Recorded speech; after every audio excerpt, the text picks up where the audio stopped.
ఆ రోజు మీరు ఇచ్చినటువంటి హామీల సంగతి ఏంది? మీరు 34 హామీలు ఇచ్చిండ్రు.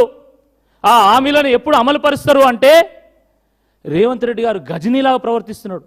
తనకేం తెలియదన్నట్టు, అసలు ఆ హామీలు ఆయన ఇయ్యనట్టు ఈరోజు వివరిస్తూ ఉన్నారు.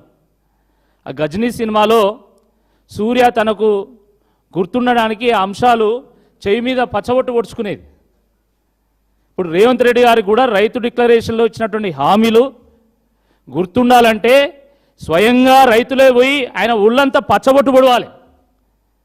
రైతు బంధు 15,000, బోనస్ 500, ఈ రకంగా ఇచ్చినటువంటి 34 హామీలు ఏవైతున్నాయో రేవంత్ రెడ్డి ఒళ్ళంతా పచ్చబొట్టు పొడిస్తే తప్ప ఆయన గుర్తుండేటట్టు లేదు.